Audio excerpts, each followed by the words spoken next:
Aujourd'hui, nous allons parler d'un sujet qui passionne les passionnés d'automobile, les modifications moteurs. En réalité, la plupart des modifications disponibles, probablement 90%, sont un gaspillage d'argent.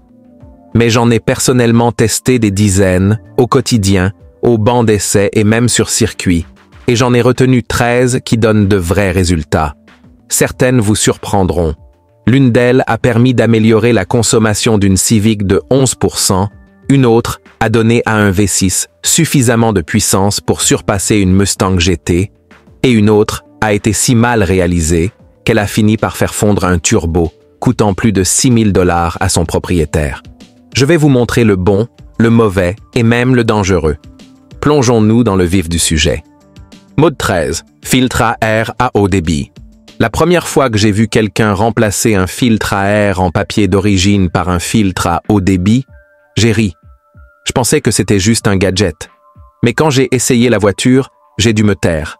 L'accélérateur était plus vif, le ralenti plus régulier et la consommation de carburant légèrement plus élevée. Ça n'a pas changé ma vie, mais c'était vraiment perceptible. Voici pourquoi cela fonctionne. Les moteurs ne sont que des pompes à air. Plus ils respirent librement, plus ils sont performants. Les filtres standards conviennent parfaitement aux courses, mais si vous privilégiez la puissance et la fiabilité, un filtre à haut débit est idéal. Des marques comme K&N, AEM et S&B ont fait leurs preuves. Ils sont réutilisables, lavables et durent bien plus longtemps que les filtres en papier bon marché. Certes, leur prix initial est plus élevé, mais un seul bon filtre peut durer plus longtemps que 10 filtres jetables et, à long terme, vous faire économiser de l'argent. Les erreurs? Certains l'appellent une admission d'air froid. Ce n'est pas le cas. C'est juste un filtre. Une autre erreur courante est de trop huiler le filtre, ce qui obstrue le débitmètre d'air massique et nuit aux performances. Installé correctement, c'est une simple mise à niveau qui prépare le terrain pour des modifications plus importantes plus tard. Mode 12, reprogrammation de l'ECU. Votre calculateur moteur, ECU, est conçu pour garantir la sécurité, la fluidité et l'efficacité de votre véhicule. Il est réglé en usine pour privilégier les émissions et le confort, plutôt que la puissance. Mais avec une reprogrammation adaptée, c'est comme une dose d'adrénaline. Soudain, la réponse de l'accélérateur est plus vive, le couple est plus puissant, le calage optimisé et la voiture semble plus dynamique. J'ai vu des moteurs d'origine passer de terne à excitant après un réglage approprié. Mais voilà le hic, ne lésinez pas sur les moyens. J'ai vu un jour un gars bricoler son calculateur avec un tuner USB à 40 $ et un fichier douteux trouvé en ligne. Résultat, soupape grillée, cognement important et une voiture qui roulait à peine. Si vous effectuez un réglage, utilisez des outils fiables. HP Tuners pour GM, Ford et Dodge, Cobb Access Sport pour Subaru, Mazda et Ford, Hondata pour Honda et Acura. Et surtout, confiez-le à quelqu'un qui s'y connaît en réglage au banc d'essai. Ce n'est pas un jeu vidéo. Vous réécrivez le cerveau de votre voiture, alors traitez-la avec précaution. Mode 11. Système d'échappement performant. Imaginez conduire le nez pincé. C'est en gros ce que fait votre moteur avec un échappement d'origine. Il crée une contre-pression, retient la chaleur et gaspille de la puissance. Un système d'échappement performant bien conçu élimine cette restriction, laissant le moteur respirer librement. Le résultat? Plus de puissance, un couple plus souple, une meilleure réponse de l'accélérateur et une sonorité qui vous fait sourire à chaque fois que vous appuyez sur l'accélérateur. J'ai installé des systèmes sur toutes sortes de véhicules, des Camaro aux Civic, et à chaque fois, la voiture paraît plus dynamique. Mais voici le piège. N'achetez pas le pot d'échappement le plus bruyant possible. Les échappements surdimensionnés réduisent le couple à bas régime et ne laissent que du bruit. Privilégiez toujours des tubes cintrés au mandrin pour une circulation d'air fluide, de l'acier inoxydable si vous pouvez vous le permettre, et des soudures de qualité qui ne se défont pas. Et pour votre santé mentale, conservez les résonateurs, sinon vous aurez un bourdonnement insupportable sur l'autoroute. L'objectif n'est pas le bruit, mais l'efficacité. Mode D, prise d'air froid. C'est un point délicat, car beaucoup de gens se trompent. Un tuyau brillant sous le capot ne fait pas de vous un ingénieur de course. En réalité, la plupart des systèmes bon marché aspirent l'air chaud du compartiment moteur, ce qui réduit les performances. Mais bien conçue, une prise d'air froid peut apporter de réels avantages. Elle aspire de l'air plus frais et plus dense depuis l'extérieur du compartiment moteur, ce qui se traduit par plus d'oxygène, une combustion plus intense et plus de puissance. J'ai déjà installé une prise d'air froid avec bouclier thermique et écope d'aile sur une Camaro de 6e génération. Associée à une modification, elle a permis de gagner 10 à 15 chevaux aux roues. C'est une nette amélioration. Les erreurs? Un mauvais positionnement du débitmètre d'air massique, ce qui fausse le rapport air-carburant et déclenche les voyants de contrôle moteur. Ou encore l'achat d'un tuyau générique et son installation près du collecteur d'échappement. N'oubliez pas, un air plus frais améliore la combustion. C'est une science fondamentale. Des marques comme AEM, InGen et Volant maîtrisent leur sujet. Faites confiance à leur conception éprouvée. Mode 9. Système de poulie léger. La plupart des gens recherchent la puissance, mais oublient de libérer celle qu'ils possèdent déjà. Votre moteur gaspille de l'énergie en faisant tourner de lourdes poulies pour l'alternateur, la pompe à eau et la direction assistée. Remplacer ces poulies par des poulies légères ou de sous-multiplication réduit cette traînée. Techniquement, on ne gagne pas de chevaux, on libère simplement la puissance gaspillée. Résultat, un moteur qui monte plus vite en régime est plus nerveux et donne une impression de légèreté à la voiture. J'ai installé un kit poulie complet sur une Nissan 350Z et cela a transformé l'expérience de conduite.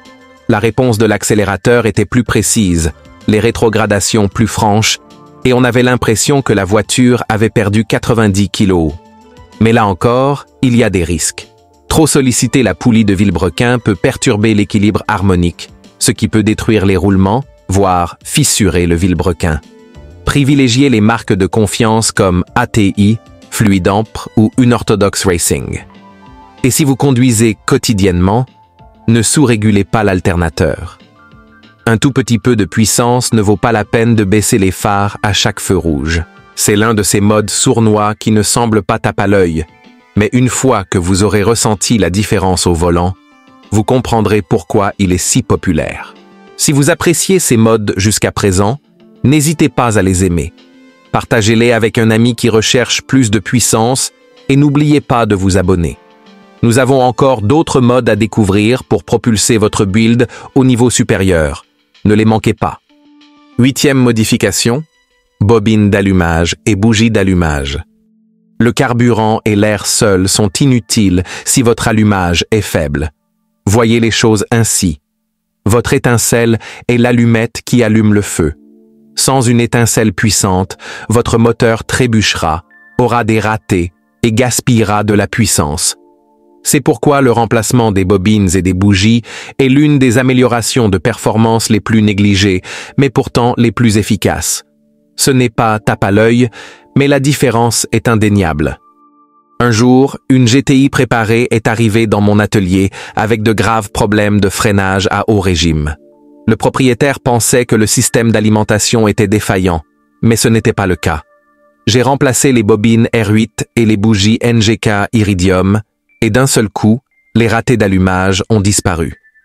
La réponse de l'accélérateur s'est améliorée, le ralenti s'est adouci, et la voiture semblait tout droit sortie d'usine. Voici la règle. Ne soyez pas imprudent avec les plages thermiques des bougies, sauf si votre voiture a subi de lourdes modifications. Pour les moteurs d'origine, privilégiez les spécifications OEM ou les bougies Iridium pour une durée de vie plus longue. Si votre voiture est suralimentée ou modifiée, il est judicieux de réduire d'1 ou 2 plages thermiques. Mais n'essayez jamais, et je dis bien jamais, de vous procurer un jeu de bobines bon marché auprès de vendeurs aléatoires. J'ai vu des clients passer des semaines à traquer des codes fantômes et, ce faisant, griller leur calculateur. L'argent ainsi économisé leur a finalement coûté le triple. Privilégiez les marques éprouvées comme NGK, Denso, MSD et Delphi. Elles vous garantissent des démarrages à froid fiables, des étincelles plus puissantes sous charge et même un peu plus d'efficacité.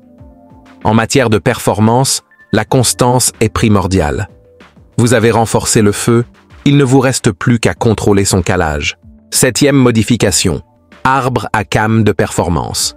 Si vous conduisez un moteur atmosphérique et que la puissance mécanique est votre priorité, c'est là que les choses deviennent intéressantes. L'arbre à cames est le cœur de votre moteur. Il détermine la durée et l'amplitude d'ouverture des soupapes, ainsi que la quantité d'air et de carburant que le moteur peut absorber. Un bon réglage transforme le caractère même de votre voiture. Un arbre à cames haute performance offre une réponse plus vive de l'accélérateur, une plage de puissance plus large et ce ralenti frénétique caractéristique qui fait comprendre à tout le monde que votre voiture n'est pas de série. Associez-le à des ressorts de soupape, des tiges de culbuteur et des poussoirs améliorés, et vous constaterez facilement un gain de puissance de 30 à 40 chevaux avec le bon réglage. Soudain, le moteur semble vivant entre vos mains. Il est impatient de monter en régime, impatient de repartir, et sonne comme une machine taillée pour la vitesse. Mais c'est là que de nombreux novices gâchent leur montage. Ils installent un arbre à cames agressif, sans inspecter le reste de la distribution. Mauvais ressort, ils vont s'effondrer. Tiges de culbuteur non conformes, elles vont casser. Trop de levée? Vous venez d'introduire vos pistons dans vos soupapes, et c'est une introduction que vous ne voulez surtout pas faire. Et sans un réglage correct, l'ECU sera perdu, à la recherche de codes de ralenti et de blocage. Les meilleurs arbres à cames proviennent de constructeurs reconnus comme Texas Speed, Brian Tooley Racing et CompCams. Ils conçoivent des arbres à cames adaptés à différents objectifs, que vous recherchiez un couple moteur adapté à la route, une puissance maximale ou une agressivité maximale en course. N'oubliez pas que l'arbre à cames n'est pas une pièce isolée, c'est la pièce maîtresse d'un système équilibré. Si vous le faites correctement, votre moteur cessera de sonner comme une voiture de ville et deviendra une machine performante. 6e modification, récupérateur d'huile. Démontez le collecteur d'admission d'un moteur à injection directe après 64 000 km et vous aurez probablement le souffle coupé. Une épaisse couche de calamine collante s'accumule partout, obstruant le flux d'air comme une couche de goudron. Cette accumulation est causée par les fuites de carter. Les vapeurs d'huile sont recyclées par l'admission. Et la triste vérité? Avec les systèmes d'échappement modernes, la situation est pire que jamais. C'est pourquoi j'installe un récupérateur d'huile sur presque toutes les voitures qui passent par mon atelier. C'est économique, facile à installer et ça vous évite bien des soucis par la suite. Même sur ma voiture de tous les jours, je ne m'en passerai pas. Son fonctionnement est simple. Il retient les vapeurs d'huile avant même qu'elles n'atteignent les soupapes d'admission. L'air est plus pur, la combustion plus propre et le moteur respire plus librement, plutôt que de s'étouffer avec ses propres gaz d'échappement. Voici une anecdote.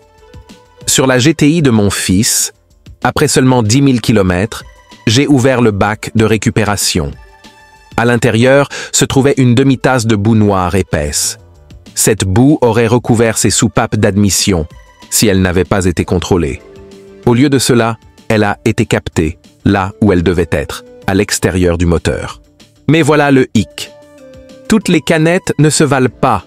Ces canettes bon marché et sans chicane que vous voyez en ligne, ce ne sont que des canettes de soda avec des raccords. Elles ne filtrent pas correctement et laissent passer la plupart des vapeurs d'huile. Des marques comme Radium, JLT et Mishimoto fabriquent des canettes avec de véritables chicanes internes conçues pour fonctionner. Et n'oubliez jamais de les vider. Si vous les ignorez, votre échangeur d'air se noiera dans une soupe d'huile. Pour maintenir la propreté de votre admission, la prévention est primordiale. Une bonne prise peut constituer une assurance à long terme pour la durée de vie de votre moteur. 5e modification. Radiateur en aluminium. Si la chaleur est votre ennemi, le refroidissement est votre bouclier. Les moteurs ne meurent généralement pas à force de tourner, mais à cause de la chaleur. Je l'ai vu trop souvent. Des radiateurs en plastique d'usine se fissurent sous la contrainte et en quelques minutes, un moteur en parfait état est irréparable. C'est pourquoi un radiateur en aluminium n'est pas un luxe, mais une véritable protection. Grâce à ses faisceaux plus épais, À sa meilleure circulation et à sa meilleure dissipation thermique, il maintient la température de votre moteur stable, même dans des conditions difficiles. Que vous soyez suralimenté, équipé d'un arbre à cames, ou que vous conduisiez simplement de manière agressive dans la circulation estivale, c'est l'un des investissements les plus judicieux que vous puissiez faire. Je me souviens d'une Civic turbo-compressée qui ne pouvait pas terminer un essai sans dépasser 100 degrés micrés. Le propriétaire était convaincu que son réglage était mauvais. J'ai remplacé le radiateur d'origine par un radiateur Mishimoto en aluminium et le résultat a été immédiat. Après cela, la voiture est restée stable à 85 degrés, malgré tous nos efforts. Le refroidissement par la chaleur avait disparu. Le mode dégradé n'est jamais revenu et le conducteur pouvait enfin profiter de sa voiture sans crainte. Mais ne croyez pas que le remplacement du radiateur seul soit suffisant.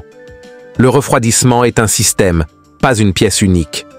Les vieux tuyaux en caoutchouc peuvent-ils se détériorer, les thermostats peuvent-ils se bloquer et les ventilateurs peuvent tomber en panne. Négliger un seul élément du système, c'est créer un maillon faible. Et voici un avertissement que j'ai vu se produire en pratique. Si vous ne purgez pas correctement le système après un remplacement de radiateur, vous laisserez des poches d'air à l'intérieur. Ces poches d'air peuvent surchauffer et, en quelques minutes, réduire votre nouvelle construction en miettes. J'ai pu le constater lors d'un premier essai routier, une leçon coûteuse sur un sujet aussi simple que la fuite de liquide de refroidissement. Un radiateur en aluminium, associé à un système de refroidissement performant, ne sert pas seulement à refroidir le moteur. C'est aussi une question de tranquillité d'esprit. En maintenant des températures stables, vous prolongez la durée de vie de chaque pièce de votre moteur. Et lorsque vous visez la performance, la tranquillité d'esprit est tout aussi précieuse que la puissance. Parlons maintenant de la gestion de la bête, notamment lors du boost. Mode 4, contrôleur de boost et minuterie turbo. Le boost est l'un des aspects les plus excitants d'une voiture modifiée, mais il peut rapidement devenir dangereux s'il n'est pas géré correctement. Lorsqu'un turbo est soumis à une forte charge, l'huile à l'intérieur de ses roulements devient extrêmement chaude. Couper le moteur immédiatement après un coup de pouce brusque interrompt le flux d'huile et emprisonne la chaleur, ce qui peut détruire le turbo en quelques minutes. Un temporisateur de turbo empêche ce phénomène en laissant le moteur tourner au ralenti pendant 1 minute ou 2 après l'arrêt. Cela permet au turbo de refroidir progressivement et assure la circulation de l'huile, prolongeant ainsi considérablement sa durée de vie. Avec un temporisateur de turbo en bon état, il est possible de maintenir les turbos en bon état de marche pendant plus de 190 000 km. En plus du temporisateur de turbo, un contrôleur de suralimentation vous permet de contrôler précisément la pression produite par votre turbo. Les niveaux de suralimentation d'origine sont sûrs et fiables, mais un contrôleur de qualité vous permet d'augmenter la puissance en toute sécurité sans provoquer de pics ou de surtension dangereux. Les contrôleurs manuels de marque comme TurboSmart offrent un contrôle fiable et fiable, tandis que les contrôleurs électroniques AEM ou HKS permettent des réglages précis par simple pression sur un bouton. Il est important de comprendre les limites de votre moteur et de ne jamais pousser la suralimentation au-delà de ses capacités. Sur les composants internes d'origine, une suralimentation excessive peut réduire les pistons en miettes en un instant. Respecter les limites de votre configuration est crucial pour éviter une panne moteur catastrophique. Mode 3. Pompe à carburant et injecteur amélioré. Suralimenter son moteur sans s'assurer qu'il y a suffisamment de carburant, c'est comme courir un marathon l'estomac vide. Cela ne se terminera pas bien. Lorsqu'un turbo injecte plus d'air dans les cylindres, le moteur a besoin de carburant supplémentaire. Si le système d'alimentation ne suit pas, le moteur tourne en mélange pauvre, ce qui peut rapidement détruire les pistons, les soupapes, voire le moteur tout entier. L'installation d'une pompe à carburant de plus grande capacité et de plus gros injecteurs garantit que votre moteur ne manque jamais de pression. J'en ai fait l'expérience avec ma WRX qui réduisait la consommation à 5000 TRA-min jusqu'à ce que je passe à une pompe Walbro 255 et des injecteurs ID1000. Après cette mise à niveau, la voiture atteignait toujours la zone rouge sans problème. Cependant, Des injecteurs plus gros ne sont pas forcément meilleurs. S'ils sont trop gros pour votre configuration, la qualité du ralenti en pâtit, les rapports air-carburant deviennent impossibles à régler et le réglage devient un cauchemar.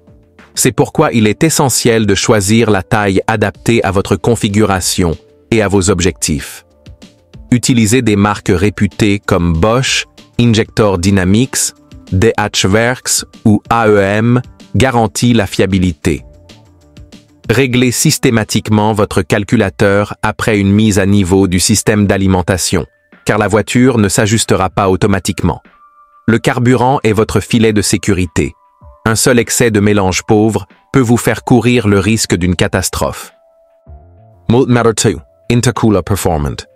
Même avec le turbo le plus agressif, l'air d'admission chaud peut nuire aux performances de votre moteur. La chaleur diminue la densité de l'air, ce qui réduit la teneur en oxygène et affaiblit la combustion. Cela pousse souvent l'ECU à ajuster le calage, tandis que les capteurs de cliquetis réagissent de manière agressive, ce qui donne une impression de moteur lent et sous-alimenté. L'installation d'un échangeur thermique haute performance résout ce problème en refroidissant l'air comprimé avant qu'il n'atteigne la chambre de combustion. Un air plus frais et plus dense, plus riche en oxygène, et favorise une combustion plus puissante et plus efficace. Les échangeurs d'origine sont conçus principalement pour l'efficacité et la réduction des émissions, et non pour des performances extrêmes. Ils s'échauffent rapidement, surtout par temps chaud ou après une série de démarrages vigoureux, ce qui nuit à la puissance et à la régularité du moteur. L'utilisation d'un échangeur plus grand, monté à l'avant ou de haute qualité, monté sur le dessus, garantit des températures d'admission stables et élimine l'échauffement. Des marques réputées, comme Garrett, ETS, Wagner Tuning et Mishimoto, proposent des échangeurs qui non seulement augmentent la puissance, mais protègent également votre moteur des explosions dangereuses. Lors du choix d'un échangeur, il est important de vérifier la taille du faisceau, la perte de charge et la conception, tout en s'assurant qu'il s'adapte à votre voiture sans restreindre le flux d'air du radiateur. Cette modification ne vise pas seulement à augmenter la puissance, elle vise à préserver la sécurité du moteur tout en le poussant à fond. Mode LV1, induction forcée, turbocompresseur ou compresseur. L'induction forcée est de loin la modification la plus radicale que l'on puisse apporter à un moteur. L'ajout d'un turbocompresseur ou d'un compresseur injecte davantage d'air, et donc de carburant, dans les cylindres, produisant des explosions bien plus puissantes que celles d'un moteur atmosphérique. Avec une configuration adéquate, on observe généralement un gain de puissance de 40 à 100%, voire plus. Les turbos sont très efficaces et génèrent une puissance de pointe considérable dès l'enclenchement, même s'ils peuvent souffrir d'un certain temps de réponse à bas régime. Les compresseurs, quant à eux, offrent une réponse immédiate à l'accélérateur avec une courbe de puissance fluide et linéaire, ce qui les rend idéaux pour les conducteurs qui recherchent une réaction instantanée sans attendre l'enclenchement. Ces deux systèmes peuvent radicalement changer l'expérience de conduite, mais nécessitent des améliorations. Des systèmes d'alimentation, des échangeurs intermédiaires et des composants internes robustes améliorés sont nécessaires pour les applications à forte suralimentation, et un réglage professionnel du calculateur est essentiel pour un fonctionnement en toute sécurité. L'induction forcée n'est pas une modification à petit budget, c'est un investissement en performance. Une fois la suralimentation lancée, il est quasiment impossible de revenir à la conduite atmosphérique.